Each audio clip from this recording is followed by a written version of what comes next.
रसूल करीम सल्लल्लाहु ताला अलैहि वसल्लम के अखलाक के करीमाना में से एक बात ये भी थी कि आप अपने रिश्तेदारों का भी उतना ही ख्याल फरमाते थे और दूसरों का भी। यहां तक कि एक मर्तबा हुजूर सल्लल्लाहु ताला अलैहि वसल्लम की बारगाह में एक खातून आई, सहाबा बैठे हुए थे, हुजूर खड़े हो गए, अपनी चादर निकाली और जमीन पर बिछाया।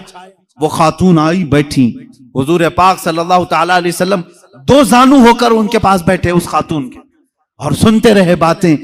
यहां तक कि बहुत देर के बाद वो खातून उठी, हुजूर ने बहुत सारी बकरियां उस खातून को तोहफे में दी, वो जाने लगी। सहाबा ने कहा, या रसूल अल्लाह सल्लल्लाहु अलैहि वसल्लम, इतनी ताजीम किसी औरत की हमने नहीं देखी। हुजूर पाक सल्लल्लाहु अलैहि वसल्लम ने फरमाया, मेरे सहाबा, वो मुझे दूध पिलाने वाली माँ हलीमा सादिया थी, मुझे उसने 2 साल दूध पिलाए हैं। जो सिर्फ रजाई माँ है उसका अदब मेरे आका इस कदर फरमाते थे। अपनी चादर पाक बिछाई और उनके सामने दो जानू होकर बैठे रहे। यहाँ पैदा की हुई माँ के साथ बुरा सलूक किया जाता है। एक बार हजरत शैमा आई, हुजूर सल्लल्लाहु अलैहि वसल्लम की दूध शरीक बहन, हजरत हलीमा सादिया की बेटी। रसूल करीम सल्लल्लाहु ताला अलैहि वसल्लम ने उनके लिए इतना एजाज किया कि उनकी दावत फरमाई, उनको तोहफे दिए, हदिये दिए और इज्जत के साथ उन्हें रुखसत किया। हजरत शैमा अपने कबीले में आई बहुत सारा माल लेकर के। लोगों ने पूछा, कहां से आई शैमा, पहली बार तेरे पास, इतनी बरकत देख रही हैं। शैमा ने कहा, बरकत वाले मेरे बड़े भाई के पास से आ रही हूं। वो रजाई भाई थे रसूल करीम सल्लल्लाहु अलैहि वसल्लम के। क्या हम भी अपनी बहनों का ऐसा अदब करते हैं? वो हुजूर की सगी बहन नहीं थी, दूध शरीक बहन थी। तुम्हारे घरों में बहनें आए तो अच्छा खाना खिलाओ, अच्छा पकाओ, उन्हें इज्जत के साथ रुखसत करो।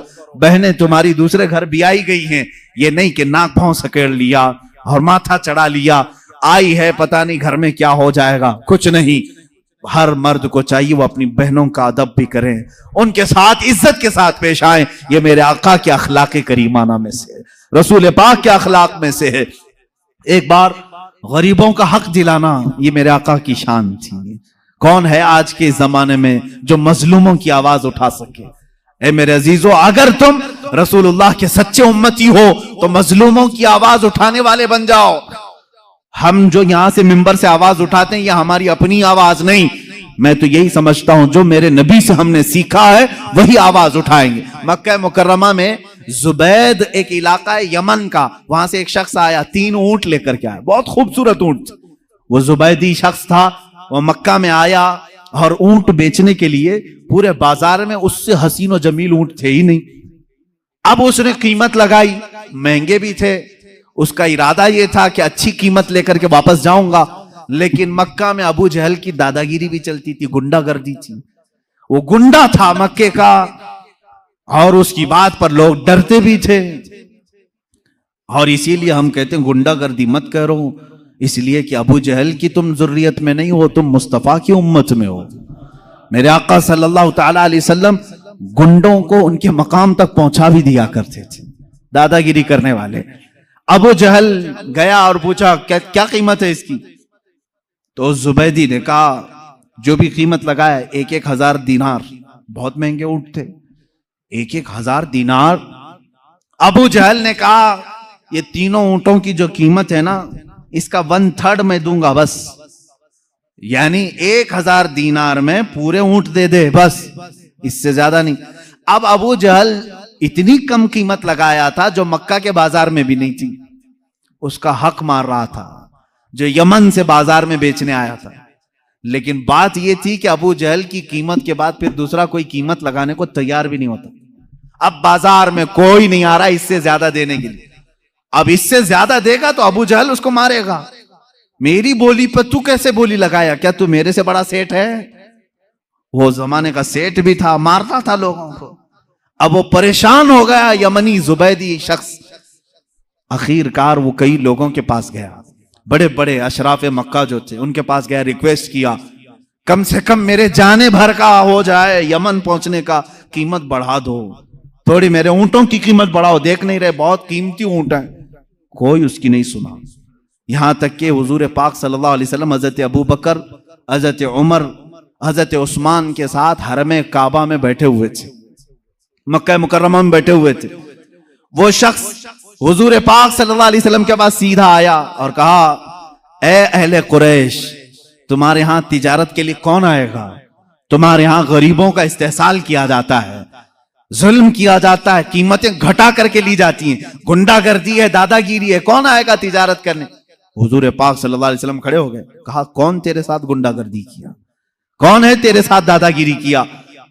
उसने अपना पूरा वाकया सुनाया। मेरे ऊंटों की इतनी कीमत मैंने लगाई, अबू जहल ने गिरा करके इतनी कीमत लगाई और उसकी कीमत के बाद कोई दूसरा कीमत लगाने को तैयार ही नहीं। हुजूर पाक सल्लल्लाहु अलैहि वसल्लम ने फरमाया, चल मैं तेरे साथ चलता हूं।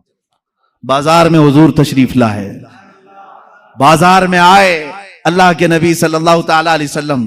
पूरे बाजार में कोई उन ऊंटों को खरीदने की हिम्मत नहीं कर रहा है। हुजूर ने सारे मजमे में पुकार कर कहा, तेरे ऊंटों की क्या कीमत है? उसने पहले जो कीमत बताई वही बताई, ये ऊंटों की कीमत है। अल्लाह के नबी सल्लल्लाहु अलैहि वसल्लम ने फरमाया, मंजूर है, मुझे मंजूर है। अबू जहल भी खड़ा था, खामोश खड़ा था, देख रहा था कि कौन कीमत लगाएगा। हुजूर ने लगाया, 3000 दिरहम दीनार दिए और तीनों ऊंट ले लिए और खुद बाजार में खड़े हो गए। अब कोई मुझसे ऊंट खरीदेगा? कोई है जो मुझसे ऊंट खरीदे? हुजूर ने तिजारत भी सिखाई, यहां तक कि हुजूर पाक सल्लल्लाहु ताला अलैहि वसल्लम ने 2 ऊंटों की कीमत वो रखी जो उसने 3 ऊंटों की रखी थी, बढ़ा करके। यानी 3 ऊंटों की 3000 थी, हुजूर ने 2 ऊंटों की कीमत 3000 रखी और उसी वक्त बाजार में खरीदार भी आए और बिक भी गए। एक ऊंट फायदे में बचा रहा।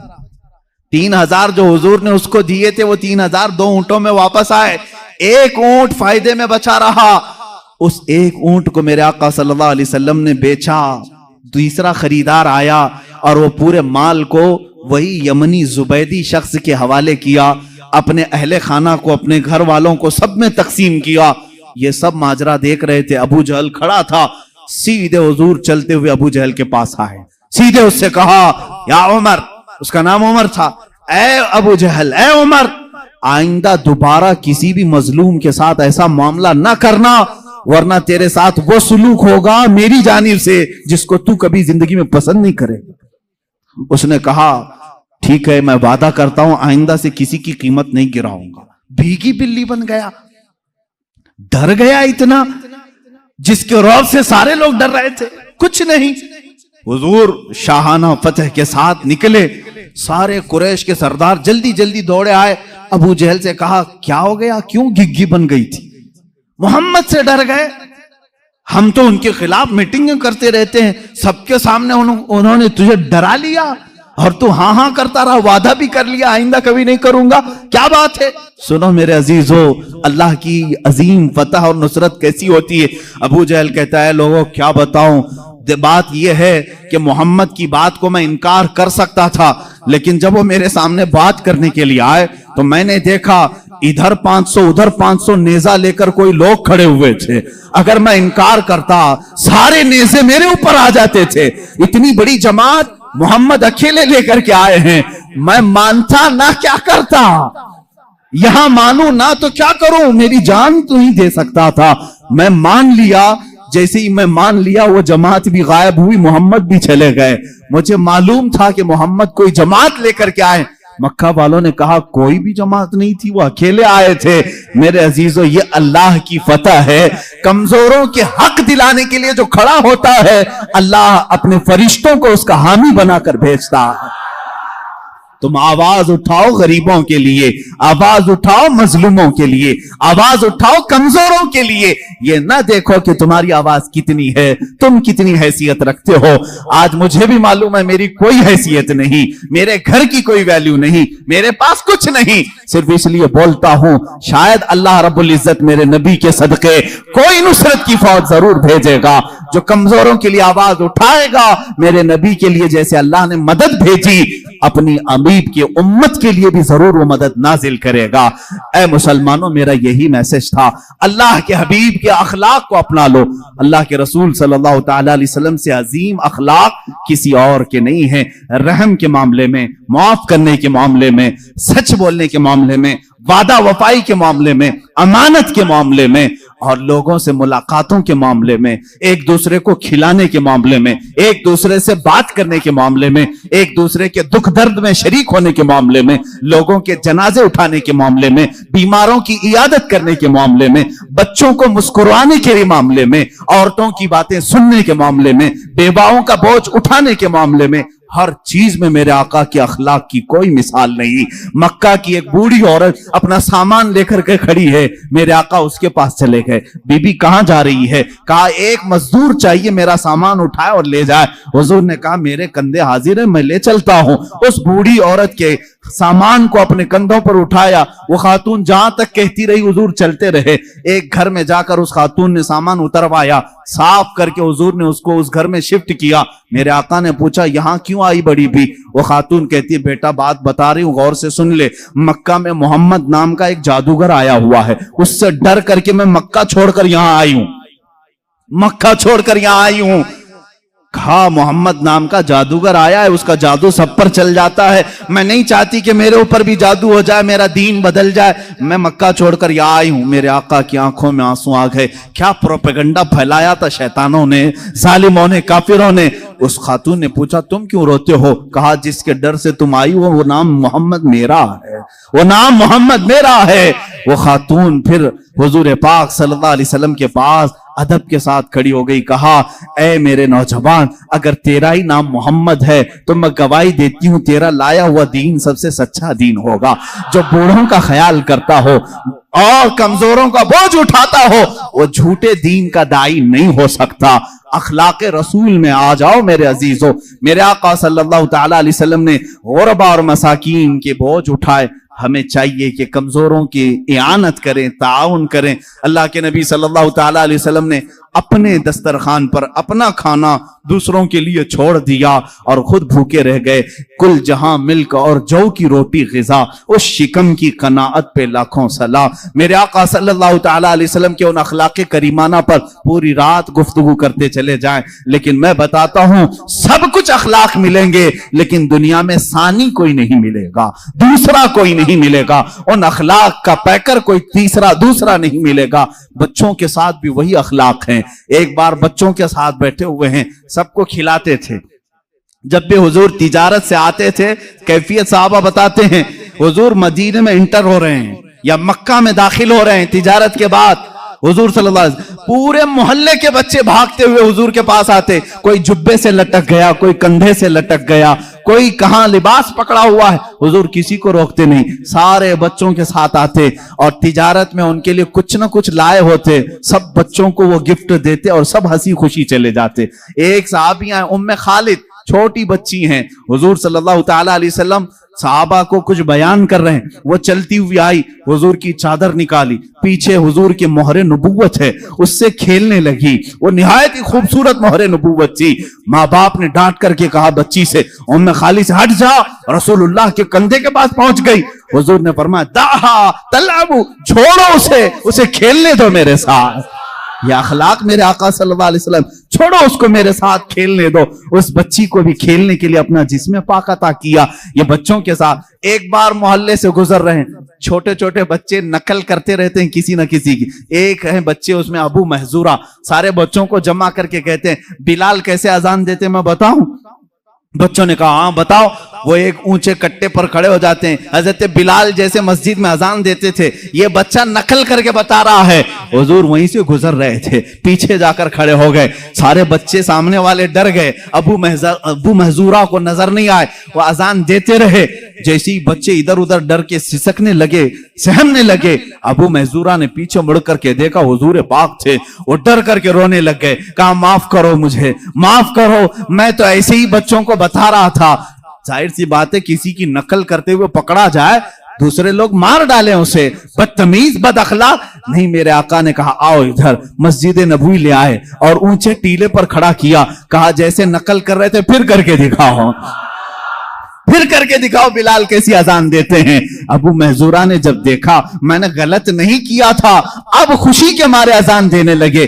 जानते हो वो 8 साल की उम्र के थे अबू महजूरा। मेरे आका सल्लल्लाहु ताला अलैहि वसल्लम ने अजान देने लगवाया, उस सहाबी की जिंदगी बदल गई। 60 साल तक मस्जिद हरम में अजान देते रहे। और हुजूर ने फरमाया अबू महजूरा की अजान अल्लाह को पसंद है। अजीजा निगरामी, ये बच्चों के साथ ये अखलाक हैं, बच्चियों के साथ ये अखलाक हैं, बूढ़ों के साथ ये अखलाक हैं। हजरत बिलाल हबशी को सुना, जानते हैं ना? हबशी थे, काले थे, चौड़े होंठ वाले, चौड़ी नाक वाले जो हबशी होते हैं उनको हबशी कहा जाता।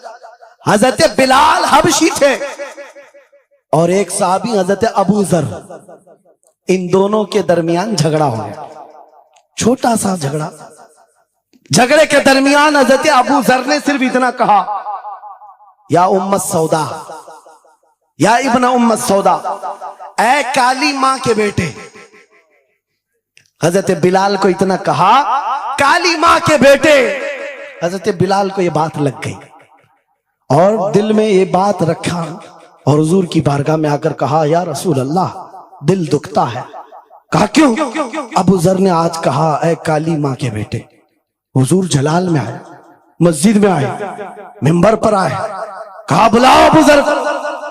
आए और हुजूर पाक सल्लल्लाहु अलैहि वसल्लम ने डायरेक्ट जो फरमाए, हदीस के अल्फाज हैं, अफीकल जाहिलिया, क्या अभी भी तुम्हारे अंदर जमाने जहालत की बुराइयां हैं?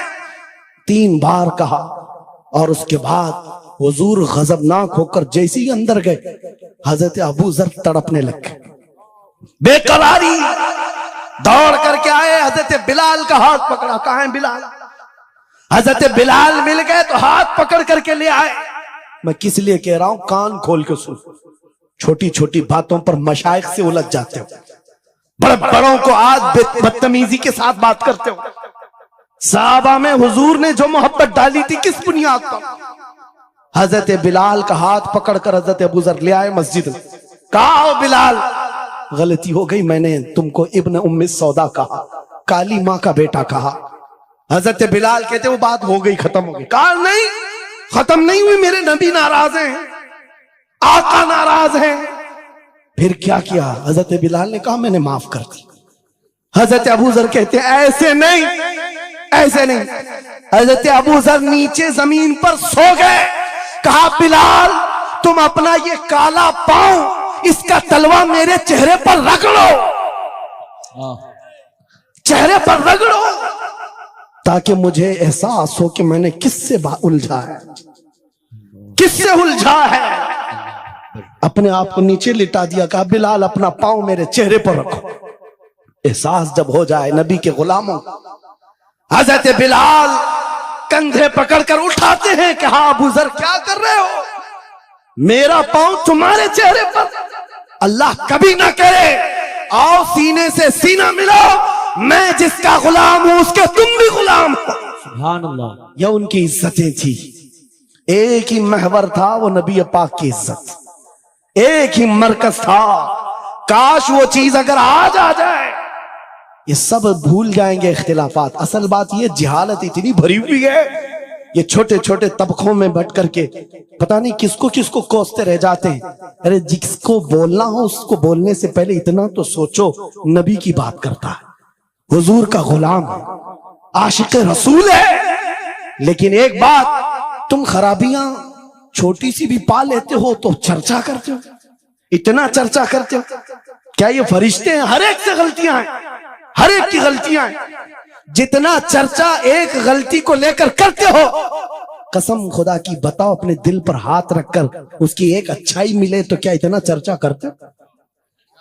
क्यों नहीं करते? इसका मतलब है दिल बीमार है तुम्हारा, जाती हसद है, जिसको लेकर किसी को टॉन्ट करते हो, किसी को तानाजनी करते हो। सोशल मीडिया इस पर भरा पड़ा हुआ है, नए नए मुफत्तिन इस तरह के मुनाजिर आए हुए हैं। फितना अंगेज लोग, वो अपने दिलों का इलाज करें, वरना मुनाफिकत आ जाएगी, मुनाफिकों में शुमार होगा। अरे तुम्हारी एनर्जी गुस्ताखाने रसूल के लिए रखो, आशिकाने रसूल के लिए नहीं।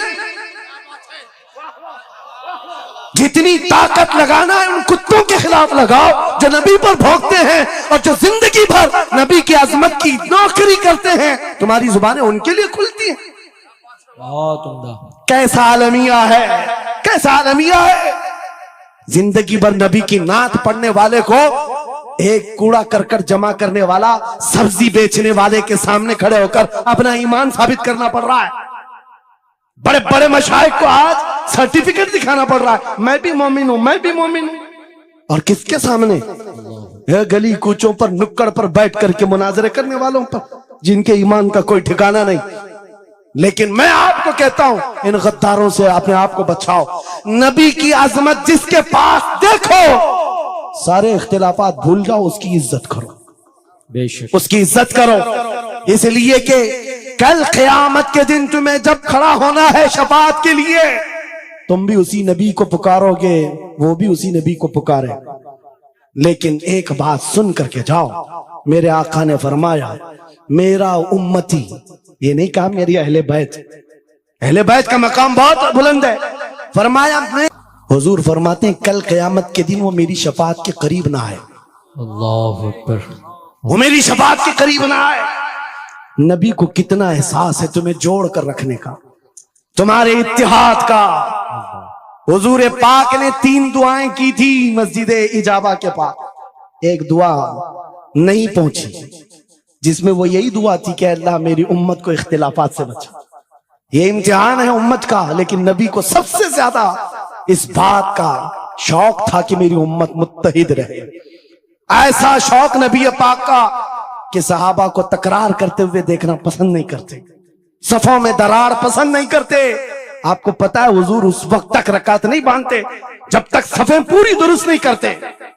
ये इत्तिहाद ही की तो बात थी, दिल से दिल जोड़ना, कंधों से कंधा जोड़ना। और आज हमारा हाल ये हो गया, इत्तिहाद की बात करो तो हम सुलह कुल्ली हो गए। मैं तो अहले सुन्नत व जमात आशिकाने मुस्तफा की बात कर रहा हूं। अरे छोड़ो उन खबीसों को, अपना इत्तिहाद तो कर लो, बहुत उम्दा, अपना इत्तिहाद कर लो। तुम्हारा हर बुजुर्ग पर इत्तिहाद है, गौस पाक तुम्हारे, गरीब नवाज तुम्हारे, मखदूम सिमना तुम्हारे, महबूब इलाही तुम्हारे, लेकिन इनके सब मानने वाले सब अलग। क्यों? ये सारे औलिया का मिशन एक ही है, अजमत रसालत, वाह, अजमत नामूस है रिसालत। जब सबका मिशन एक है तो फिर अपने दिल का इलाज करने की जरूरत है। आज बस दिल का इलाज करो। कहीं ऐसा तो नहीं कि शैतान हमें लायानी बातों में मुलविस कर रखा है। तुम्हारा पूरा का पूरा सर घुमा कर रख दिया गया है। जिन चीजों में तुम्हें अपनी एनर्जी खर्च करनी थी, शैतान कहीं और लगा दिया। इसीलिए कुत्ते खुल करके मैदान में आने लग गए।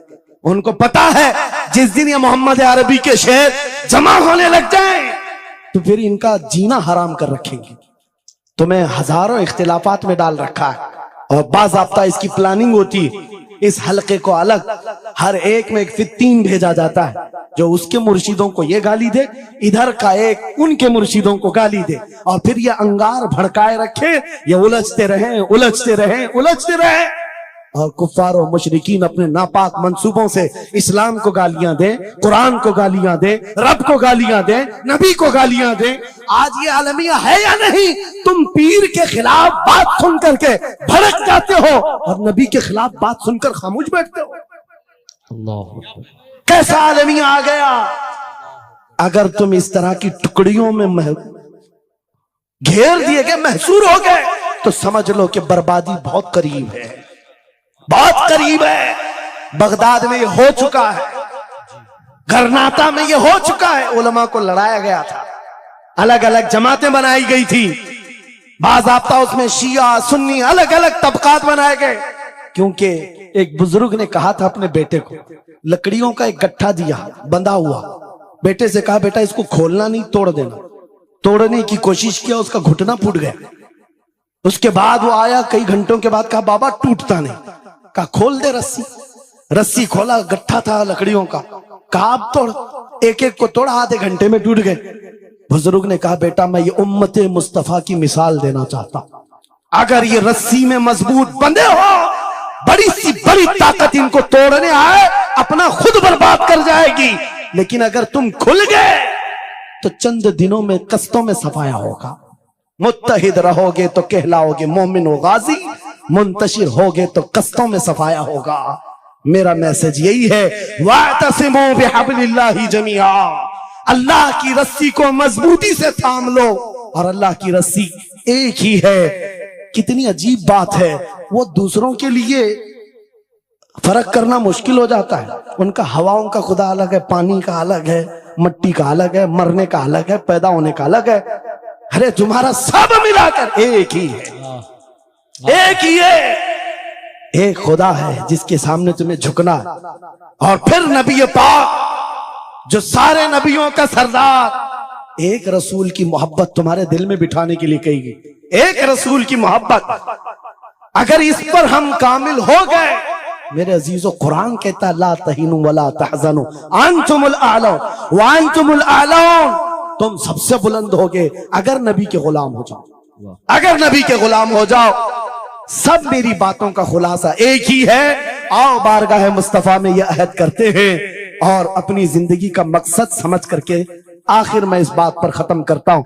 यह सूफिया का एक मसलक है, मैं इजाजत लेकर कह रहा हूं, 2 जुमले। एक सूफिया के मसलक में मुराकबा होता है। मुराकबा, मुहासबा, मुकाशफा, अलग अलग चीजें हैं। वो मंजिलें तय कराते हैं। औलिया इकराम के सामने जाओ, तस्बीहात अलग हैं, नमाजें अलग हैं, मुजाहिदे अलग हैं, लेकिन उसमें एक चीज है मुराकबा।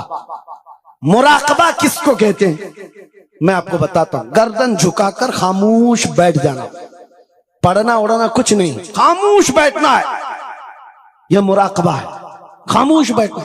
हजरत जुनैद बगदादी से पूछा गया, अरे खामोश बैठे तो बंदा खामोश तो नहीं रहेगा, सोचेगा, दिमाग तो चलता ही रहेगा कुछ ना कुछ। क्या सोचे, कुछ तो सोचें आती है, खामोश बैठता है बंदा तो सोचता है।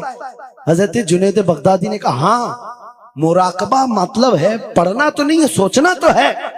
कहा क्या सोचना है? कहा बस एक ही बात बार बार सोचना, मैं क्यों पैदा किया गया, मैं क्यों बनाया गया, क्यों पैदा किया गया, बस इतना ही सोचना। इस मुराकबे पर हर वली अमल करता रहा।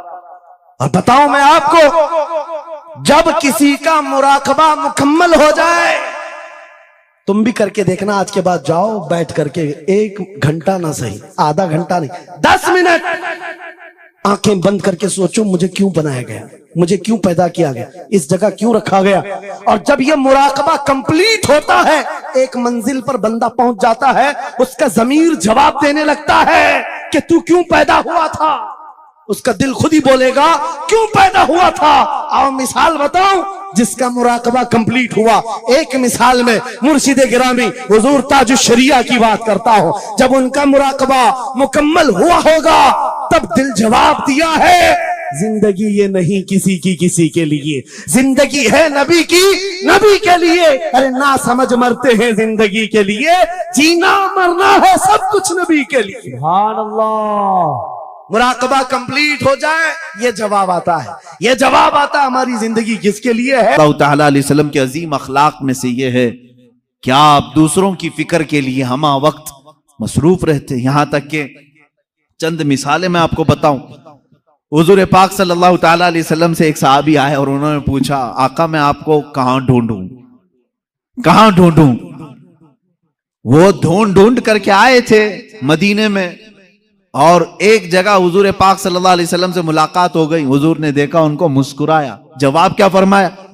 मस्जिद नबवी की चौखट में, मेरे घर के दरवाजे के बाहर नहीं। फरमाते हैं उबगूनी फी दुआफाइकुम, फरमाते हैं तुम मुझे अपने कमजोर और गरीब लोगों में ढूंढो। जो मुआशरे के गरीब लोग हैं, जो कमजोर हैं, वहां जाओ, मोहम्मद तुम्हें मिल जाएगा। ये मेरे आका सल्लल्लाहु अलैहि वसल्लम ने फरमाया उबगूनी फी दुआफाइकुम, मुझे ढूंढो अपने गरीबों में, अपने फकीरों में। अल्लाह के नबी सल्लल्लाहु ताला अलैहि वसल्लम की ये अखलाक करीमा थे, आला अखलाक थे कि लोगों की मिजाज पुरसी करना और छोटे लोगों के साथ भी वक्त बिताना। यहां तक कि अदी बिन हातिम, एक बहुत बड़े शख्स का नाम मैं बता रहा हूं। हातिम ताई का नाम कौन नहीं सुना होगा? दुनिया का एक मशहूर सखी आदमी हातिम ताई, जो इतना बांटता था लोगों को कि कभी उसने ना नहीं कहा। मशहूर है कि उसके 7 दरवाजे थे महल के, एक दरवाजे से कोई आता उसको इतना दिया जाता, फिर दूसरे दरवाजे पर आता तो उतना और दिया जाता, तीसरे दरवाजे पर आता तो उतना और दिया जाता। 7 दरवाजों पर अगर कोई एक मांगने वाला आता तो सातों दरवाजों से हातिम ताई देता था। हुजूर पाक सल्लल्लाहु ताला अलैहि वसल्लम के जमाने से थोड़ा सा पहला जमाना है हातिम ताई का। हातिम ताई का वो बड़ा सखी इंसान था। हुजूर पाक सल्लल्लाहु ताला अलैहि वसल्लम के बाज़ फरामीन में उसकी तारीफ भी मिलती है। हातिम ताई बड़ा सखी आदमी था, लेकिन मेरे आका से ज्यादा सखी नहीं है, यह बात तो तयशुदा है। अच्छा, एक सवाल किसी ने यह भी किया है कि हातिम ताई के तो 7 दरवाजे थे, 7 दरवाजे थे, हर दरवाजे पर उतना उतना दिया जाता था। मोहम्मद अरबी सल्लल्लाहु अलैहि वसल्लम का एक ही दरवाजा था, ये बड़े सखी कि वो बड़े सखी। हातिम ताई बड़ा सखी है, 7 दरवाजे बांटने के लिए रखता। एक आशिक रसूल ने जवाब दिया, मियां साइल को, फकीर को दूसरे दरवाजे की हाजत उस वक्त होती है जब पहले दरवाजे से पेट भरकर नहीं मिलता। यहां तो इतना दिया जाता है कि दूसरे दरवाजे की हाजत ही नहीं। आला हज़रत फाजिल बरेलवी रहमतुल्लाह ताला अलैह ने फरमाया है, इमाम इश्क व मोहब्बत बारगाह रिसालत मुआब सल्लल्लाहु ताला अलैहि वसल्लम में फरमाते, मेरे करीम से गर कतरा किसी ने मांगा, दरिया बहा दिए हैं, दुर्बे बहा दिए हैं। सरकार में न ला है, मांगेंगे मांगे जाएंगे, मुंह मांगी पाएंगे। सरकार में न ला है न हाजत अगर की है। 2 चीजें हुजूर की बारगाह में नहीं है। क्या? ला का मतलब नहीं। आया कुछ मांगने के लिए, हुजूर ने कहा नहीं चल ये नहीं दूंगा। हुजूर ने ये कभी नहीं फरमाया पूरी जिंदगी में। ला का लफ्ज हुजूर के पास हुआ नहीं किसी फकीर के लिए। और दूसरी चीज है अगर यानी मेरे पास कोई आया, मैं कहा अगर नमाज पढ़ेगा तो दूंगा, अगर रोजा रखेगा तो दूंगा। हुजूर ने कभी किसी को बांटा है तो अगर पे भी नहीं दिया, अगर तू अच्छा बनेगा तो दूंगा, नहीं। आला हज़रत फरमाते हैं, सरकार में न ला है न हाजत अगर की है।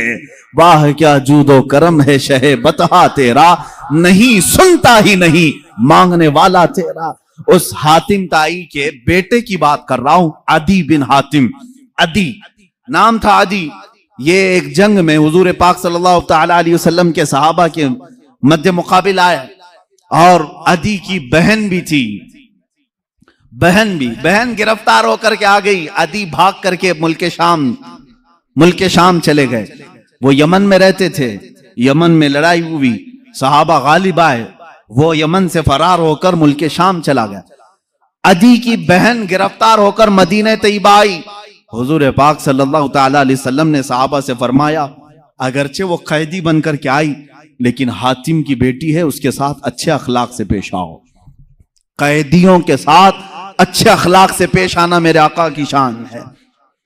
कैरेक्टर की सर्टिफिकेट बांटने वाले आज जो अमेरिका है सुपर पावर कहलाता है अपने आप को, Abu ग़ुरैब jail, Guantanamo Bay jail, ये दुनिया की बदनाम जमाना जेल, जहां कैदियों से ऐसा सुलूक किया गया है जहां जानवरों की थात भी नहीं किया जाता। इराक के कैदी, इराक के, शाम के, ईरान के जो कैदी इनके यहां आए, उन जेलों में रख करके इतनी सजाएं दी गई, अल्लाह की पनाह। इनके अमेरिकी फौजियों ने कैदियों के मुंह में पेशाब किया है। ये तारीख में मौजूद चीजें हैं, और उनको अजियतों से ऐसा गुजारा है कि मैं बयान नहीं कर सकता उनके साथ क्या क्या किया जाता है। जानवरों से भी ज्यादा जलील उनके मुसले किए गए हैं, मुसले किए गए हैं, आंखों में सलाइयां फेरी गई। आज के जमाने में ये कैदियों के साथ इस तरह का सलूक करते हैं। अल्लाह के नबी सल्लल्लाहु ताला अलैहि वसल्लम ने कैदियों के साथ बुरा सलूक नहीं फरमाया। बदर से ही ले लें आप, जंगे बदर में तो 70 कैदी आ गए थे, लेकिन अल्लाह के नबी सल्लल्लाहु अलैहि वसल्लम ने किसी को न जलाने का हुक्म दिया न मारने का। बाद सहाबा कह रहे थे कि ये वही लोग हैं जो मक्का में सहाबा को मारते थे, कत्ल भी किया है इन लोगों ने, ये आज पकड़े गए, इनको मारें। नबी कौनैन सल्लल्लाहु ताला अलैहि वसल्लम ने उन कैदियों के मुतालिक कहा, जिसके पास फिदिया है फिदिया देकर के आजाद हो जाए, और जिसके पास फिदिया देने की रकम नहीं है वो मेरे 10 सहाबा को कोई हुनर सिखा दे, वो आजाद हो जाए। जंग में कैदी होकर के आए हैं, ऐसों को तो कोई नहीं छोड़ता। आप देख ले, बॉर्डर क्रॉस होकर के कभी हिंदुस्तानी पाकिस्तान पहुंच जाए, 40 साल तक ना पाकिस्तान छोड़ता है, ना कहीं कोई दूसरा मुल्क छोड़ता है। बॉर्डर क्रॉस कर लिया, इलीगल कैदी है वो, पूरी जिंदगी का कैदी।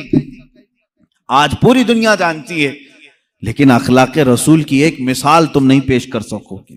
कैदियों के साथ कैदी जब आ जाते थे तो मस्जिद नबवी में ही उन्हें रखा जाता था।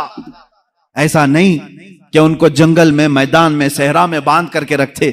मस्जिद नबवी का एक हिस्सा उनके लिए रख दिया गया था कि जो भी जंगों में कैदी गिरफ्तार होकर के आए उन्हें यहां रखो। क्यों? इसलिए कि वो कैदी सिर्फ 2 दिन कैद में रहते, 3 दिन कैद में रहते, फिर छूट जाते। क्यों छूट क्यों जाते? इसलिए कि सहाबा के अखलाक और नमाजें जो देखते वहीं से वो कलमे पढ़ने लग जाते थे।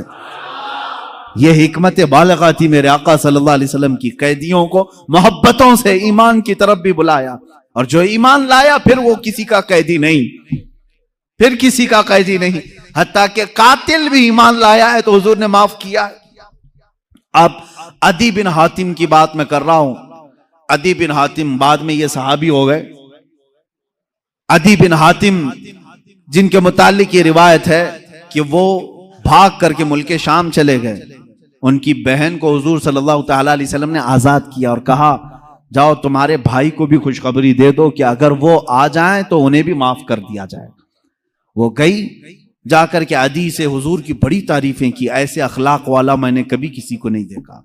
ऐ मेरे भाई चलो तो तुम मदीने मिल के आते हैं। वो अपने भाई को लेकर मदीने आई। हुजूर पाक सल्लल्लाहु तआला अलैहि वसल्लम से पहले तो मिलना नहीं चाह रहे थे। अदी जब आए, हुजूर पाक सल्लल्लाहु तआला अलैहि वसल्लम ने मुसाफा किया और हाथ अपने हाथ में लेकर के ही चलने लगे। वो ईमान वाले नहीं, हाथ अपने हाथ में लेकर मस्जिद नबवी की तरफ चलने लगे। अदी कहते हैं कि मुझे तो ईमान लाना नहीं था, हुजूर पाक सल्लल्लाहु तआला अलैहि वसल्लम को सिर्फ देखने के लिए आए थे। वो अपने आला बाप के बेटे हातिम ताई का बेटा था, बहुत अच्छे अखलाक वाला हातिम ताई। लेकिन हुजूर पाक सल्लल्लाहु तआला अलैहि वसल्लम के पास जब हातिम ताई का बेटा आया है, मस्जिद नबवी जाने से पहले रास्ते में एक बूढ़ी औरत दौड़ती हुई आई। उलझे हुए बाल हैं, पुराने कपड़े हैं, धूल में हटी हुई है, लोगों को हटाते हटाते आ रही है। अल्लाह के नबी सल्लल्लाहु अलैहि वसल्लम रुक गए। सहाबा ने कहा हुजूर ये तो पागल औरत है, बदजुबान है, बहुत बोलती है, आपके पास आएगी वक्त जाया करेगी, कुछ ना कुछ बोलती रहेगी। हुजूर ने फरमाया हटो उसको आने दो।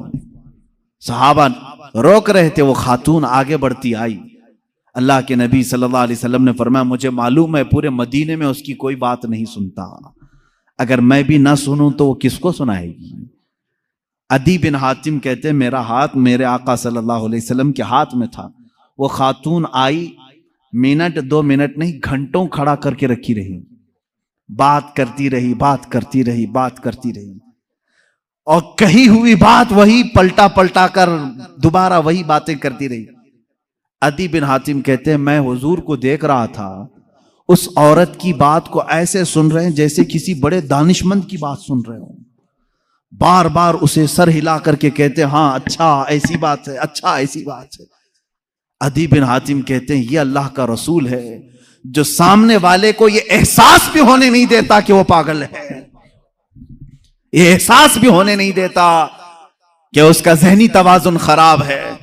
वो औरत फख्र से कहती थी कि तुम लोग मुझे पागल कहते हो, दुनिया का सबसे आला इंसान मेरी बात सुनता है, सबसे आला इंसान मेरी बात सुनता है। लोगों की फीलिंग को समझा करो, किसी से थोड़ी देर बैठ करके तुम गुफ्तगू सुन लो तो उसकी फीलिंग बढ़ जाती है। अजीजा ने गिरामी, अदी कहते हैं मैं उसी वक्त ईमान ले आया। मैंने ऐसे अखलाक किसी के नहीं देखे जो आम किस्म के लोगों की भी बातें सुनने के लिए खड़ा हो जाता हो और उसे एहसास होने नहीं देता। अजीजा ने गिरामी वक़ार, मुझे आज बड़ा कल होता है उन बच्चों को जिनकी माएं रोते हुए आकर कहती है मेरा बेटा 2 मिनट भी मेरे पास बैठता नहीं, मेरी बातें नहीं सुनता। क्या तुम्हारी मां पागल हो चुकी है? क्या तुम्हारी मां बेवकूफ हो गई है, बूढ़ी हो गई है? आज तुम उसके पास वक्त नहीं गुजारना चाहते? बाप के पास कौन ऐसा बेटा है जो थोड़ी देर बैठे? इंसाफ करो ऐ जवानों, तुम अपने उन दोस्तों के साथ पूरी पूरी रात बिताते हो जो तुम्हारे पैसों के लालची, तुम्हारे मनसब के लालची हैं, और जिसने पूरे खून पसीने की कमाई से तुम्हारे जिस्म में ताकत भरी, उसके पास आधा घंटा नहीं बैठना चाहते। अब्बा टाइम नहीं है अभी मेरे पास, जा रहा हूं दोस्तों के पास। तुम्हारे दुनिया का सबसे बेहतरीन कोई दोस्त है, वो तुम्हारा बाप है। सबसे बेहतरीन दोस्त तुम्हारी मां है, उसके पास अपना वक्त क्यों नहीं शेयर करते? ये मेरे पास दर्द भरी हुई दास्तानों की फेरिस्त है, जो माँ और बाप सिर्फ ये चाहते हैं कि हमारे बच्चे थोड़ा वक्त हमारे साथ भी बिताएं। बुढ़ापे में हमारी बातें सुनने वाला अब कोई नहीं है। याद रखो, तुम्हारे बाप और माँ की जो तुमने जवानी में ताजीम की, ये अलग मकाम रखती है। असल ताजीम तो वो है जब तुम जवान हो और वो बूढ़े हो चुके हो। वो पूछी हुई बात को बार बार पूछ रहे हो तुमसे, एक ही सवाल को दोहरा रहे हो बार बार। तुम चिल्ला करके कहोगे अम्मा अभी तो बताया था, बार बार क्या पूछती है? ना मेरे अजीज, तुम उम्मत मुस्तफा हो। मेरे आका सल्लल्लाहु ताला अलैहि वसल्लम एक ऐसी औरत जिसके मदीने में कोई बात नहीं सुनता, एक ही बात को 70 बार सुना होगा, लेकिन कभी हुजूर ने नहीं फरमाया अभी थोड़ी देर पहले तूने कहा था ना। उसकी बात, हर बात सुनते रहे। अपने माँ बाप में से जब कोई बुढ़ापे को पहुंच जाए, वो तुमसे बार बार सवाल करने लगे, तो उन्हें यह एहसास भी होने नहीं देना कि उन्होंने तुमको इससे पहले भी कोई बात पूछी थी। हर बार नई ताजगी के साथ जवाब दो, हाँ अम्मा ऐसी बात तो है। कभी तुम्हारी मां ने पूछा बेटा सुबह नाश्ता किए थे? कहा हाँ अम्मा नाश्ता हो गया। थोड़ी देर के बाद फिर पूछी अम्मा बेटा नाश्ता किए थे? कहा हाँ अम्मा अभी तो नाश्ता किया था। फिर पूछा उसने नाश्ता किए बेटा? कहा हाँ अम्मा नाश्ता किया। ये नहीं कि अम्मा अभी तो बताया फिर पूछ रही हूं, नहीं, उसे ये एहसास तक होने ना दो कि उसने 2 बार तुमको पहले पूछा है। यह है माँ बाप की ताजीम, यह है हुस्न अखलाक। अल्लाह के नबी सल्लल्लाहु ताला अलैहि वसल्लम उनकी बातें सुनते थे जिनकी दुनिया में कोई नहीं सुनता था। इसीलिए शायर ने कहा है, लगाते हैं सीने से उसको भी आका जो होता नहीं मुंह लगाने के काबिल, जो होता नहीं मुंह लगाने के काबिल है। मेरे अजीजों, यही तो एक भरम हमारे पास है, यही तो एक आस हमारे पास है। आज हमारी कोई सुनता है तो सिर्फ मुस्तफा करीम का दरबार है, मेरे आका सल्लल्लाहु ताला अलैहि वसल्लम। ये आस बढ़ जाती है, हमारी उम्मीदें बढ़ जाती हैं कि हमारी अगर दुनिया में आज कोई नहीं सुन रहा, इंशाअल्लाह एक दिन मदीने पहुंचकर सब सुनाएंगे, सब सुनाएंगे। मेरे आका सल्लल्लाहु ताला अलैहि वसल्लम धुतकारेंगे भी नहीं, इनकारेंगे भी नहीं, सुनेंगे पूरी बातें। यहां तक कि अल्लाह के नबी सल्लल्लाहु ताला अलैहि वसल्लम के पास लोग आते अपनी दर्द की दास्तानें सुनाने के लिए। कभी आपने महसूस किया कि मेरी जिंदगी ऐसी तो बन जाए, कोई मेरे पास आकर के अपने गम को सुना ले? मैं अपनी तारीफ नहीं करता, कभी कभार मेरे पास ऐसा होता है, लिखने में बैठा हूं, पढ़ने में मसरूफ हूं, कोई दर्द के मारे हुए लोग या कोई खातून, औरतें जब बात करती हैं तो बहुत ज्यादा बात करती हैं। होता है कि डांट दिया जाए, रख दिया जाए, लेकिन अखलाक मुस्तफ़ा ये होते हैं, हम ये सोच लेते हैं कि शायद थोड़ी देर बात करने से इसकी दिल की भड़ास निकल जाए, इसका दिल हल्का हो जाए। अगर अल्लाह ने मुझे जरिया बना लिया तो ये भी उसका इनाम है। बनो इस तरह से कि तुम्हें कोई अपना दर्द सुना सके, तुम्हारे कंधे पर सर रख करके रोकर अपना हल्कान कर सके, 2 आंसू तुम्हारे सामने बहा ले तो उसे हल्का लगने लगे। ये नहीं कि तुम हर एक से जी छुड़ाते हुए, जान छुड़ाते हुए भागते रहो। कितनी माएं आज तुम्हारे इंतजार में, उन जवानों की। मैंने शायद इससे कबल भी कहा हो अपनी तकरीरों में, फिर मैं आज दोहराता हूं। एक नौजवान है, आज भी मैं बच्चों से कहता हूं वक्त को गनीमत जानो। मेरे अजीज बच्चों, जो अल्लाह ने तुम्हें माँ बाप की दौलत से नवाजा है, ये दोबारा नहीं मिलते। एक बार इनका जनाजा निकल जाता है तो दुनिया में अंधेरा छा जाता है, फिर दोबारा बाप की जैसी कोई छत भी नहीं मिलती और मां के जैसा कोई साया भी नहीं मिलता। ये याद रखना हमेशा। एक नौजवान को मैंने देखा था, वो बड़ा अय्याश तबीयत का था, मां बेवा है, बहुत पहले ही शौहर का इंतकाल हो गया था, बच्चा सिर्फ 4 साल का था या छोटा सा था। जब से वो घरों के काम कर करके अपने बच्चे को पालती थी, जवान हुआ तो औबाशों की सोहबत में लग गया, बदमाशों की सोहबत में आ गया, मां को अब इससे बड़ा धचका और क्या लगे।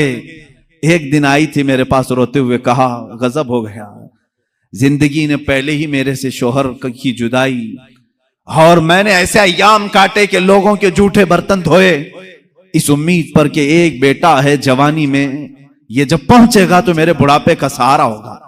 लेकिन मुफ्ती साहब ऐसा हो गया कि मेरा बेटा बदमाशों की सोहबत में चला गया। अब मेरा वो आखिरी सहारा भी खत्म है, मैं किसके पास जाऊं। वो गम के मारे इतना रोई थी। मैं जब भी आज याद करता हूं उस खातून को तो मुझे तन्हाई में रोना आता है। मैं जितनी कोशिश हो सकी, मैं कोई बहुत बड़ा मुअस्सिर आदमी नहीं हूं, एक छोटा तालिब इल्म, सोचा कि उस नौजवान बच्चे को बुलाऊं। उसके साथ मैंने थोड़ा वक्त गुजारा, उसे समझाया तेरी माँ की कदर और कीमत क्या है। वो एक बेवा है, एक बेवा है, वो 4 औरतों के साथ बैठने में शर्म करती है। क्या तू अपनी माँ के साथ वक्त नहीं बिताता? दुनिया में तेरे दोस्त होंगे, तुझे दोस्त छोड़ करके जाएं तो तुझे कितनी तकलीफ होती है। तू सोच अपनी माँ को, उसके तो कोई दोस्त नहीं, और उसका बेटा भी उसको रात अकेला छोड़कर जाता है। वो रोया मेरे पास, कहा कि हजरत मैं वादा करता हूं अपनी माँ के लिए मैं काम करूंगा। मैंने समझाया, दूसरे दिन कहा मैं नौकरी के लिए तलाश में चलता हूं। मुझे वो बात आज भी याद है, तकरीबन 6-7 साल हो गए होंगे। वो नौजवान है अभी भी, वो सुनता भी होगा। उसने कहा अम्मा से मैं कहता हूं मैं नौकरी करता हूं। माँ उस दिन बड़ी खुश हुई, कहा हजरत आपने मेरे बच्चे को सीधे रास्ते पर लाने में बड़ी मेरी मदद की है। बस जिंदगी की एक ही ख्वाहिश रह गई है कि मैं अपने बेटे की कमाई खा लूं। मेरा बेटा कमा करके लाया हो, मैं वो खा लूं। जिंदगी पर लोगों के जूठे बर्तन धो धो करके बच्चे को पाला है, एक बार मेरा बेटा खिलाए मुझे। वो इस आस में रही। वो बेंगलुरु या कहीं किसी इलाके में नौकरी पर गया, महीना गुजरा था, तनख्वाह आई उसकी। उसने कहा तनख्वाह संभालकर, पहली तनख्वाह मैं अपनी मां को लेके जाता हूं। वो पूरा अपनी तनख्वाह, अपनी सैलरी लेकर के गांव पहुंचा था। उसे पता ही नहीं था उसके घर के पास भीड़ जमा हुई थी। जब उसने देखा तो लोगों ने कहा कि तेरी मां का रात में इंतकाल हो चुका। उसने वो पैसों का लिफाफा अपनी मां के कदमों में रखा। आज तक जब कभी वो मिलता है तो फूट कर रोता है, कहता है मेरी मां इसी आस में दुनिया से चली गई कि बेटे की एक कमाई खा लूं। लेकिन मुझसे ज्यादा बदनसीब कौन है इस दुनिया में, जो मां के कमाए हुए जूठे बर्तन को धोए हुए कमाई तो खा लिया, अपने हाथों का एक लुकमा में अपनी बेवा मां को खिला नहीं सका। ऐ नौजवानों, क्या इसी का नाम जिंदगी है? क्या इसी का नाम ईमान है? तुम्हारे अखलाक तो वो होने चाहिए कि तुम बाहर जाओ तो तुम्हारे माँ बाप तुम्हारे अखलाक पर फख्र करें। तुम्हारी एक एक कमाई के लिए वो आज भी इंतजार में है। एक बात याद रखना, माँ बाप लालची नहीं है तुम्हारे, लेकिन सिर्फ उनकी ख्वाहिश ये होती है कि बेटा अपने पैरों पर खड़ा हो जाए। जब मुर्गी अपने चूजों को खुद खाते हुए देखती है तो खुश हो जाती है। पहले चोंच से दाने तोड़ तोड़ के खिलाती रहती है, लेकिन जब बच्चे खाने के लायक हो जाते हैं तो खुश होती है। क्या तुम्हारे माँ बाप को इतनी भी खुशी नहीं देना चाहते हो? आज इतना भी उन्हें सुकून नहीं देना चाहते? जिन्होंने माँ बाप के साथ बदतमीजियां की हैं, उन्होंने दुनिया में अपनी जहन्नम खरीदी है। अल्लाह के नबी सल्लल्लाहु तआला अलैहि वसल्लम से किसी ने पूछा माँ बाप क्या हैं? हुजूर ने फरमाया वो तेरी जन्नत भी है, तेरी दोज़ख भी है। वो तेरी जन्नत भी है, तेरी दोज़ख भी है। जिसने माँ बाप के साथ बुरा सलूक किया उसने दुनिया में दोज़ख खरीद ली है। अल्लाह के नबी सल्लल्लाहु अलैहि वसल्लम ने यहां तक फरमाया, मैं तो चाहता हूं कि जिस घर में वालिदैन का नाफरमान हो उसके घर को आग लगा दूं, दुनिया में आग लगा दूं। यह बात यहां से निकली थी कि तुम उम्मत मुस्तफा हो। मेरे अखलाक, मेरे आका के अखलाक तो ये थे। आम खातून जो दुनिया की है, मदीने की गलियों में बूढ़ी औरत है, फटे कपड़े हैं, उलझे बाल हैं, उसकी बात सुनने के लिए पूरे कायनात का आका खड़ा हो सकता है। तो है मेरे अजीज, तुम अपनी मां के लिए थोड़ा सा वक्त नहीं निकाल सकते? अपनी माओं के पास वक्त गुजारो। मैं समझता हूं दुनिया का अजीम वक्त है, दुनिया का अजीम वक्त है। मैं भी आज अपनी डायरी में मैंने लिखा है, मैंने बहुत सारी जगहों पर तालीम हासिल की है, मदरसों में पढ़ा हूं, हिफ्ज़ कुरान हुआ है, आलिम पढ़े हैं या मुफ्ती कोर्स किए हैं, जहां जहां वक्त गुजारे हैं, लेकिन मैंने महसूस किया है मेरी जिंदगी का सबसे कीमती वक्त वो है जब मेरे बाप बीमार थे और मैं उनके कदमों में बैठा रहा हूं, उनकी आखिरी नसीहतें सुन रहा हूं। उससे बेहतर वक्त हमारी जिंदगी में नहीं आया। एक मेरे उस्ताद गिरामी, मुर्शिद गिरामी के पास गुजारा हुआ वक्त, वो मेरी जिंदगी का लुब्बे लुबाब है, हासिल कलाम है। मैं समझता हूं मेरी नजात का कोई जरिया है तो यही दो वक्त है। बाकी तो मैंने भी दुनिया में कोई अच्छा काम नहीं किया। लेकिन मेरे अजीजों, याद रखो, तुम्हारे पास, तुम्हारे वालिदैन के पास गुजारा हुआ थोड़ा वक्त तो होनी चाहिए। खुश करो उन औलाद, उन वालिदैन को। और ये भी याद रखना, आज वो तुम्हारे वालिदैन हैं, कल तुम किसी और के वालिदैन बनने वाले हो। कल तुम भी बाप बनोगे, तुम्हारे सामने भी तुम्हारे बच्चे आएंगे और तुम उस वक्त दर्द की सिसकियां लेते रहोगे। सोचोगे मेरा बेटा जवाब दे रहा है, कितना बुरा लग रहा है। उस वक्त एहसास होगा जब मैंने मां को ताना मारा था तो मेरी मां का कलेजा क्या हुआ होगा। आज मेरा बेटा मुझे उल्टा जवाब देता है तो मैं टूट जाता हूं। मैंने तो बाप को इससे भी सख्त जुमले कहे थे, मेरा बाप कितना टूटा होगा। उस दिन तुम्हें एहसास होगा, उस दिन तुम्हें ख्याल आएगा।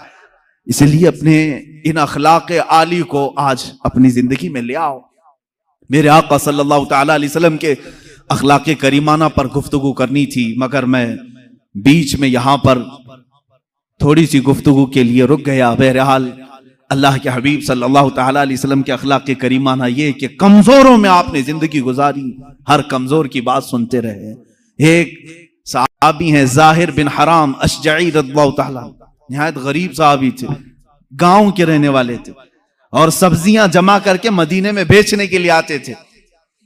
सब्जियां लेकर, ताजी ताजी सब्जियां लेकर के मदीने में आते, और उनकी आदत थी हर पहली सब्जी हुजूर के पास लेके आते थे, हुजूर की बारगाह में पेश करते। अल्लाह के नबी सल्लल्लाहु अलैहि वसल्लम ने अपनी हदीस में उनका मकाम बयान किया। एक गांव से आने वाले साहबी, देहात के रहने वाले, हुजूर ने फरमाया, ऐ लोगों, दुनिया में जितने इंसान हैं, हर शहर में रहने वाले आदमी का एक गांव वाला कोई ना कोई दोस्त होता है और हर गांव वाले का एक शहरी दोस्त होता है। हुजूर फरमाते हैं मोहम्मद का देहाती दोस्त ज़ाहिर बिन हराम है। हुजूर सल्लल्लाहु अलैहि वसल्लम ने उनसे कहा, ये मेरा देहाती साथी है, मेरा गांव वाला दोस्त है, दुनिया में ये मकाम किसी और को मिला ही नहीं। ज़ाहिर बिन हराम, उनके साथ हुजूर ने क्या मामला फरमाया। एक दिन वो सब्जियां बेच रहे थे और वो काले कलर के थे, कपड़े पुराने पहने हुए आते थे। लोग, जाहिर सी बात है, सब्जियां बेचने वाले, काम काज करने वाले, खेती बाड़ी का काम करने वाले लोग सब्जियां लेकर के दूर से ही चले जाते हैं। एक दिन बाजार में खुद मेरे आका सल्लल्लाहु अलैहि वसल्लम तशरीफ लाए और वो आवाज दे रहे थे, कोई है सब्जी लेगा, ताजी ताजी सब्जी, ताजी ताजी सब्जी। हुजूर पाक सल्लल्लाहु अलैहि वसल्लम पीछे से आए और उनकी पेशानी पर, उनकी आंखों पर अपना हाथ रख दिया, उनकी आंखों पर हाथ रख दिया और फिर उसके बाद खामोश खड़े रहे। वो सहाबी ने देखा, खुशबू से महसूस कर लिया, ये कायनात का अफजल व आला, अशरफ व अकमल इंसान मेरे पीछे है। अपनी पीठ को हुजूर के सीने से मलने लगे, अपना जिस्म हुजूर से लगाने लगे। हुजूर पाक ने मुस्कुराया और फिर बाजार वाले देखते रहे। बाजार वालों को हुजूर ने फरमाया, ऐ लोगों, कोई मुझसे इस गुलाम को खरीदेगा, कोई खरीदेगा? जबकि वो हुजूर के गुलाम नहीं थे। हुजूर पाक सल्लल्लाहु अलैहि वसल्लम ने जब ये एजाज के साथ उन्हें नवाजा तो उन्होंने कहा, या रसूल अल्लाह सल्लल्लाहु अलैहि वसल्लम, मुझ जैसे की भी कोई कीमत है, मुझे कौन खरीदेगा? काला कलोटा हूं, फटे लिबास में रहता हूं, खेती बाड़ी का काम करता हूं। अल्लाह के नबी सल्लल्लाहु अलैहि वसल्लम ने फरमाया, ऐ ज़ाहिर बिन हराम, आज के बाजार में सब्जी तू बेचने आ रहा है, मगर आज मोहम्मद अरबी सल्लल्लाहु अलैहि वसल्लम ज़ाहिर को बेच रहा है और खरीदार कोई नहीं, अल्लाह रब्बुल इज्जत है। तेरी इज्जत अल्लाह की बारगाह में। एक फकीर, एक मजदूर के साथ ये अखलाक किसके हैं? रसूल पाक सल्लल्लाहु अलैहि वसल्लम के। बात मैं बताऊं, पेट में दर्द हो रहा है और आपको पता है किसी को भी, अल्लाह ना करे, कैंसर है, लेकिन फिर भी वो छुपाते हुए ये कह रहा नहीं गैस हुआ है, हाँ एसिडिटी हुई है, चूरन खाए घूम रहा है। अरे बड़ी बीमारी है, तुझे पता है अगर तो खुल करके इलाज कर ले। इकबाल कहते सबब कुछ और है जिसे तू खुद समझता। तुमको मालूम है हमारे जवाल का सबब क्या है, तुमको सबको मालूम है, बोलते क्यों नहीं? फिर रोते हो सियासत नहीं है, क़ियादत नहीं है, जमात नहीं है, एजुकेशन नहीं है, ये सब तो गाते रहते हो, ये सब चीजें नहीं है। असल सबब कुछ और है जिसे तू खुद समझता है। बहुत बारीक बात पर इकबाल ने निशाना रखा। जवाल बंदे मोमिन का बेजरी से नहीं। फिर इकबाल से ही हमने पूछा फिर वो है क्या सबब, क्या है वो सबब? इकबाल ने कहा उनके जो हम गुलाम थे खल्क के पेशवा रहे। वाह, यही है जिससे तू दूर हुआ और फिर आज जलील हुआ। सबब कुछ और है जिसे तू खुद समझता है। आ जाओ नौजवानों, उस सबब को हम हल करते हैं। 10 साल के करीब यूरोप की गलियां छान मारते हुए इकबाल वापस अपने वतन आया। वहां के यूरोपियन को देखा, उनके साइंस, उनके रियाजी, उनके फिजिक्स, उनके ज्योग्राफी, सब चीजों को देखा और कहता है मैं तो ढूंढ रहा था मेरी कौम की इज्जत कहां है, मेरी कौम की बुलंदी कहां है। 10 साल के बाद जब वापस आया, लोगों ने पूछा क्या मिला अपनी कौम की इज्जत का राज? इकबाल ने कहा मैं बहुत गौर से देखता रहा और फिर इस नतीजे पर पहुंचा मेरी कौम के उरूज और इर्तिका बुलंदी का एक ही राज है कि मोहम्मद से वफा तूने, तो हम तेरे हैं। ये जहां चीज है क्या लौह कलम तेरे। ये उस वक्त इकबाल ने कहा था। और फिर मेरे अजीजों, इस बात को आज मैं दोहरा रहा हूं। एक बात अभी भी मैं नाउम्मीद नहीं हूं, सुन्नियों की ये कसरत। और जब आप तुम्हारे जोशो जज्बे, ये नात खानी जो है ये कोई हमारे यहाँ एक फॉर्मेलिटी नहीं है। इन नातों से तुम्हारे दिलों को इतना गर्म किया जाता है आपको खुद अंदाजा नहीं होता। सुभान अल्लाह, आपको अंदाजा नहीं है। हुजूर की याद में तड़पना, दिल का धड़कना सिखाया जाता है। और इन मजमों के रंग को देख करके मैं नाउम्मीद नहीं हूं। अभी इसमें रमक बाकी है, रमक बाकी है। अभी मैं कहता हूं अशहदु अन्ना मुहम्मद रसूलुल्लाह सल्लल्लाहु अलैहि वसल्लम। इधर बैठे हुए भी, सामने वाले भी अंगूठा चूम रहे। मैंने नाम मेरे मुस्तफा का लिया, लेकिन कहा क्या मैंने आपको कि आप भी चूमो? किसने कहा आपको कि अंगूठों का बोसा लेकर आंखों से लगाओ? किसने कहा? अरे मैंने कहा भी नहीं, ना तमहीद मांगा। इधर नाम लिया, बेइख्तियार अंगूठे उठ गए। वाह, बेइख्तियार लबों को छूम लिया तुमने, लबों से अंगूठों को चूम कर आंखों से लगाया। यह इस बात की अलामत है गुनहगार हो गए, गद्दार नहीं है। नारे तकबीर, नारे रिसालत, नारे हैदरी, उर्से सरकार शाहे मीरा, मुहाफिजे अबू से रिसालत। मरे हुए लोगों से क्या खिताब किया जाए? जिंदगी बाकी है, इसीलिए तो घूम घूम कर आपसे खिताब कर रहे हैं। और इस उम्मीद के साथ कि इकबाल ने यह भी कहा था कि निकल कर सहरा से जिसने उलट दिया था तख्ते रोमा को, सुना है कुदसियों से मैंने कि वो शेर फिर होशियार होगा। इकबाल की बात सुनो, कह रहा है पहले जमाने में सहरा से निकले थे सहाबा, पैरों में चप्पल नहीं थे, पैबंद लगे कपड़े, तलवारें टूटी हुई, लेकिन जब निकले थे तो रोमन एम्पायर को भी धूल चटा दिया था, पर्शियन एम्पायर को भी परखचे उड़ा दिए थे। 2 सुपर पावर ताकतों को नाकों तले छने छपवा दिए। ये तारीख में मौजूद है, मिटाने से नहीं मिटेगा। इकबाल ये कहता है ये जो हालात हुए थे ये देखकर मुझे अंदाजा है वो दिन आएगा मोहम्मद अरबी का शेर फिर होशियार होगा। हम वो होशियार करना चाहते हैं। ये नहीं कि मैं कहता कि हम हैं, ये हैं, वो हैं। खुदा किसी भी दिन, किसी भी जमात में, किसी भी इलाके में एक दिन सलाहुद्दीन को जरूर पैदा करेगा और फिर वो आएगा, इनकलाब लाएगा। हम ना उम्मीद नहीं है खुदा की रहमत से, बार बार आपको जगा रहे हैं। और जब तक ये दौलत मोहब्बत मुस्तफा मौजूद है, मेरा ये यकीन है कि हमें हजारों ताकतें मिलकर के मिटा नहीं सकेंगी, नहीं मिटा सकेंगे। ये दौलत लासवाल तुम्हारे पास मौजूद है।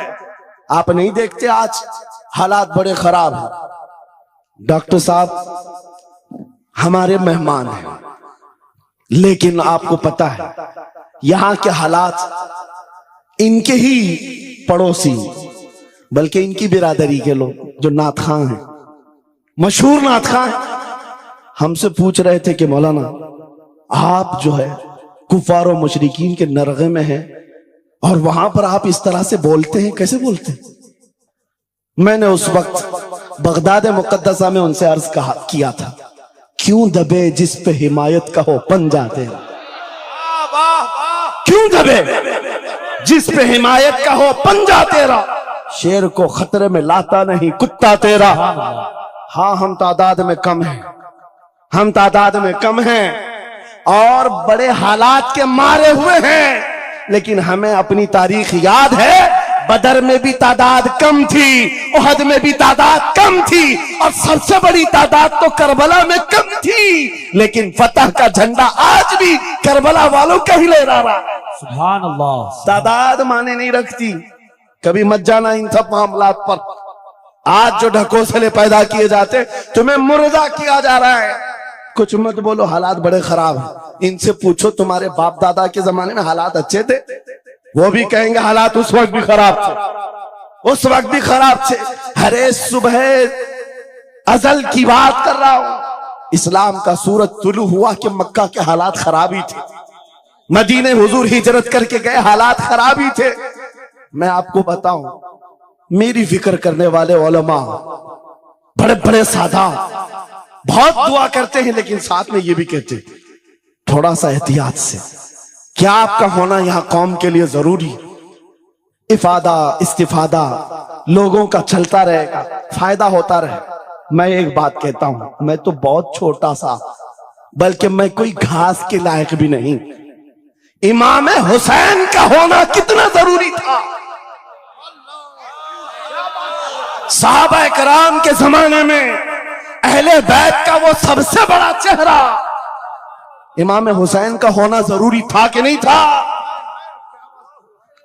उस वक्त भी ये कहा था सहाबा ने, मक्का से जब करबला जा रहा था ये काफिला, हाथ जोड़कर कहा था मौला हुसैन मत जाए, आप रसूलुल्लाह की निशानी है, आप मत जाए, आपसे खल्के खुदा को फायदा होगा।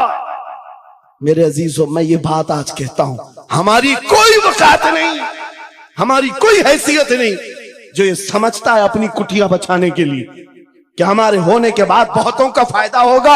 अरे इमाम हुसैन के होने से कितना फायदा होता, मगर उस हुसैन आजम ने ये नहीं देखा, बल्कि निकल करके उस मैदान में निहत्ते बच्चों के साथ चले आए थे और गर्दन भी कटा दी।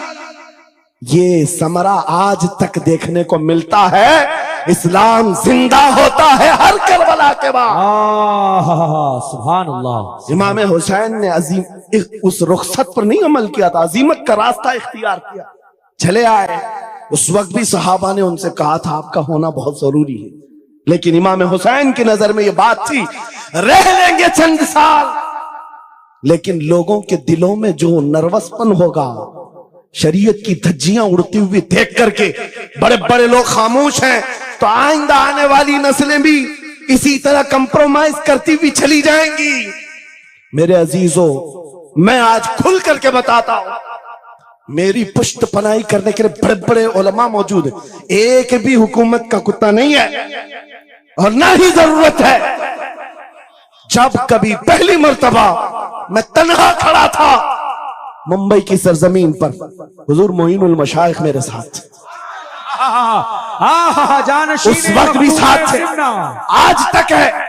और ये भी बात बताऊं, आपका मैं मुफ्ती होऊंगा, लेकिन इनका बाबू, ये हमेशा एक ही बात, ये सारी चीजें मेरे साथ हैं, लेकिन फिर भी मैं खुल करके आपके साथ ये कहता हूं, बच्चे मेरे भी हैं, बीवी, खानदान मेरा भी है, लेकिन एक चीज सताती है आज कि अगर आज आप सबकी बातें सुन करके हम भी कहें थोड़ा जी लेंगे, हम भी 10 साल 12 साल 14 साल जो जिंदगी मिल जाए जी लेंगे, क्योंकि इनको ना बोलेंगे तो छोड़ देंगे, आसानी से रहने देंगे। लेकिन एक नुकसान हम देख रहे हैं, कल को आने वाली नस्लें पूछेंगी, कल को आने वाली नस्लें पूछेंगी, जब नबी की शान में कुत्ते भौंकते थे हमारे बाप दादा रोटियां सेका करते थे, उनके दिलों में कौन सा ईमान होगा, उनके दिलों में कैसी बुज़दिली आ जाएगी। लेकिन मेरे अजीजों, ज्यादा से ज्यादा क्या होगा, मौत तो सबकी लिखी हुई है, मेरी भी है, आपकी भी है। किसी दिन बिस्तर पर पांव रगड़ कर मर जाएंगे, लेकिन हम ये सोचते हैं जब मरना मुकद्दर है ही, यूं भी तो किसी दिन दुनिया से जाना है, नबी पाक का नाम बुलंद करके जाएंगे। नस्लें इस बात के लिए सीना चौड़ा करके कहेंगी, नहीं, सारे अगर कुत्ते भौंक रहे थे, मेरा बाप मेरा दादा नबी की शान में अज़मत रिसालत के दिफा के लिए तन्हा खड़ा था या उलमा में से कोई खड़ा था, उनके फख्र के लिए इतनी बात काफी है और उनके ईमान के हिफाजत के लिए इतनी बात काफी है। सुभान अल्लाह, सुभान अल्लाह।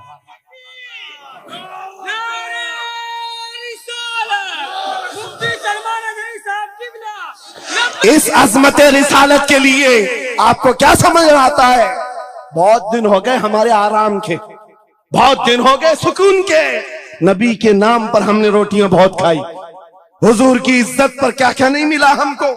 कौन से दिन तकलीफ आई है, कौन से दिन तकलीफ आई है, यह अहले बैत को देख रहे हो, आपको पता है वो बाबुल हवाइज इमाम मूसा काजिम, अहले बैत के इस बड़े इमाम की बात कर रहा हूं जो इमाम जाफर सादिक के बेटे हैं, लेकिन 7 साल तक वक्त के जालिम तागूती ताकतों ने जेल में रखा, जहर देकर के खत्म किया है।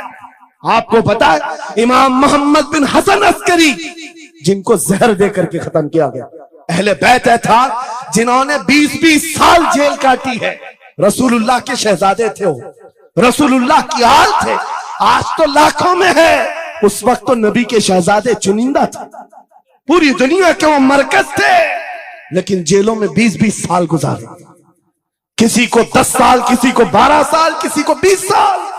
आपको पता है इमाम मूसा काजिम को जंजीरों से भी मारा गया था, जंजीरों से। आप अपने बाप को मार खाता हुआ देख करके नहीं बर्दाश्त कर पाते, हमारे वो अजीम इमामों की बात कर रहा हूं जिन्होंने मेरे नबी की शरीयत की दिफा के लिए जेलों की जिंदगी, हत्ता के रिवायत ये बताती है मौला इमाम मूसा काजिम का जनाजा भी जेल से निकला।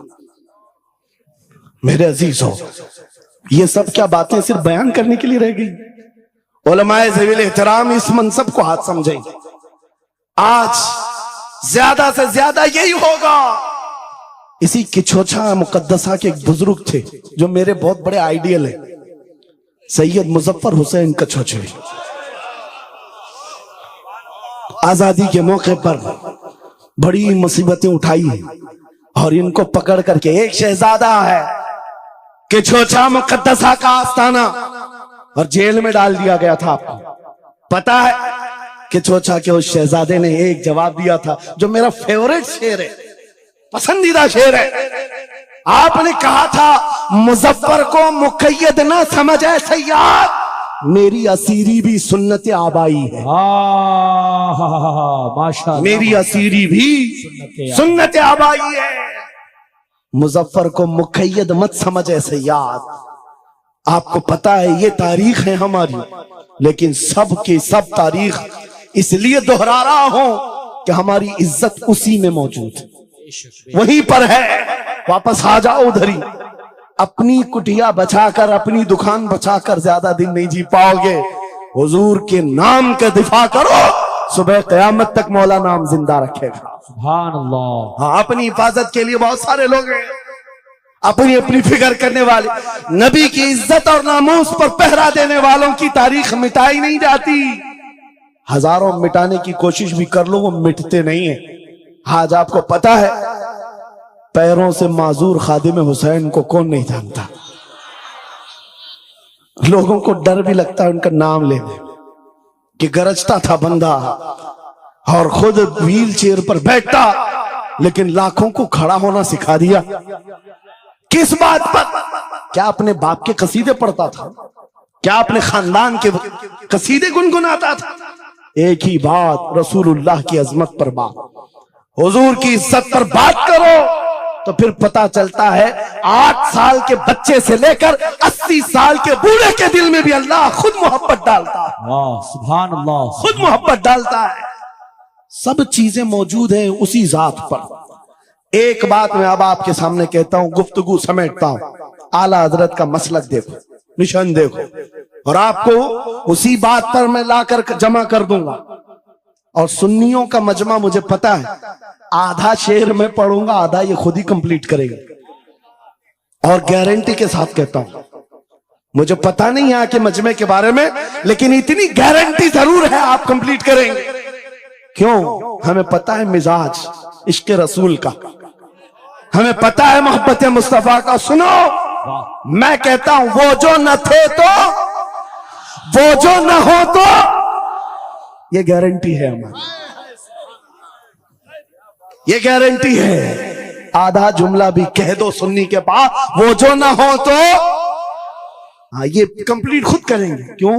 ये अकीदा भी है, ये ईमान भी है, ये हमारी जान भी है। वो जो ना हो तो। अब सुनो मेरे अजीजों, जब तुम्हारा दिल पुकार कर कह रहा है वो जो ना हो तो, हमारे नाम के साथ वो जो ना हो तो, हमारी जिंदगी में वो जो ना हो तो, हत्ता के कब्र में चले जाओ, बहुत सारे जवाब दे दें, तुम्हारा रब कौन, तुम्हारा दीन क्या। मेन सवाल तो यही होगा, मा कुन्त तक़ूलु फी हक़्क़ि हाज़ा रजुल। बल्कि बात सही अहादीस में मैं कह रहा हूं, एक ही सवाल का जिक्र भी आया है, कब्र में एक सवाल का जिक्र भी आया है, और फरमाया गया सिर्फ एक सवाल ये होगा, बता इस रसूल के बारे में क्या कहता था। वाह, बोलना पड़ेगा, बोलना पड़ेगा। फिर मैं पूछता हूं, कब्र में भी वो जो ना हो तो कुछ ना हो। जब तक नहीं बोलोगे आगे नहीं बढ़ेगी गाड़ी, वरना फंसे रह जाओगे। वो जो ना हो तो, चलो कब्र की जिंदगी खत्म हो गई, हशर में आ गए, हशर के मैदान में आ गए। लेकिन यहां पर भी क्या मसला है, खलीलो नजी मसीहो सफी सभी से कहीं न बनी। खलीलो नजी मसीहो सफी सभी से कहीं न बनी। ये बेखबरी की खल्क फिरी कहां से कहां तुम्हारे लिए। वहां पर भी सबके पास फिर करके आती है कौम, उसी मोहम्मदुर रसूलुल्लाह के पास आए। और शफाअत शुरू कहां से हुई? रसूल पाक से शुरुआत हुई, और उसके बाद इख्तिताम तक मेरे आका फरमाते हैं, कयामत के दिन मेरी हालत ये होगी, मेरे कंधे पर चादर पड़ी होगी और वो कभी खसक खसक कर गिर रही होगी। एक हाथ से मैं अपनी चादर संभाल रहा हूंगा और दूसरे हाथ से अपने उम्मतियों को पकड़ पकड़ कर जन्नत में ले जा रहा हूं। ये मैदान कयामत की बात है। फिर पूछता हूं, महशर में भी वो जो ना हो तो, कयामत के मैदान में भी वो जो ना हो तो। अरे तुम्हारी अजान कंप्लीट होती है, अजान में भी वो जो ना हो तो। नमाज में भी जब तक सलाम नहीं भेजोगे, नमाज में भी वो जो ना हो तो, कहीं पर भी बच नहीं सकते। इसीलिए आला हजरत ने कहा था, बखुदा खुदा का यही है डर, नहीं और कोई मफर मकर। जो वहां से हो यही आके हो, जो यहां नहीं तो वहां नहीं। जब तुम्हें समझ में आ गया वो जो ना हो तो कुछ ना हो, वो जो ना हो तो, वो जो ना हो तो, जब तुम्हारा यकीन है। अब सुनो बरेली का इमाम क्या कहता है, ऐ सुन्नी जवान आज ले उनकी पनाह, आज मदद मांग उनसे, आज ले उनकी पनाह, आज मदद मांग उनसे। कल न मानेंगे कयामत में अगर मान गया। आज आना है तुम्हें वहीं पर। मेरी गुफ्तगू का खुलासा यही है, मेरी गुफ्तगू का लुब्बे लुबाब यही है। आ जाओ उस कदम पर जहां से बिलाल हबशी को काबे की छत पर पहुंचाया गया। आ जाओ उस कदम पर जहां पहुंचने के बाद खत्ताब का बेटा अमीरुल मोमिनीन उमर इब्ने खत्ताब बना। हजरत उमर खुद कहते हैं मेरी हैसियत इतनी थी, मैं खत्ताब का बेटा, बचपन में 2 बकरियां मुझसे नहीं संभलती, लेकिन एक वक्त आया हजरत उमर 36 लाख स्क्वायर किलोमीटर पर तनहा हुकूमत करते थे। मिस्र, इराक, यमन, शाम, फिलिस्तीन, ये आज का सऊदी अरब हजरत उमर की निगरानी में था। हजरत उमर कहते हैं आज इतने बड़े खित्ते पर उमर की निगरानी है, इसलिए नहीं कि खत्ताब का बेटा उमर है, इसलिए कि मोहम्मद अरबी का गुलाम उमर है। वो जो ना हो तो मेरे अजीजों, जितनों ने इज्जत पाई है उस कदम से पाई। आपको जब ये बात अच्छी तरह मालूम हो जाए, यहां देखो आप, यहां चेहरे बहुत सारे, यहां बहुत सारे चेहरे, और उसमें बुजुर्ग तरीन चेहरा वो सैयद रईस अशरफ साहब का है। लेकिन पूरा मजमा ये बात मेरे साथ यकीन के साथ कह सकता है, इन जवानों से कई ज्यादा हसीन और जमील ये चेहरा है। क्यों? अरे तुम्हारे बॉलीवुड और हॉलीवुड में थोड़ा बुढ़ापा आए तो उसे निकाल दिया जाए, फिर उसकी नहीं चलती।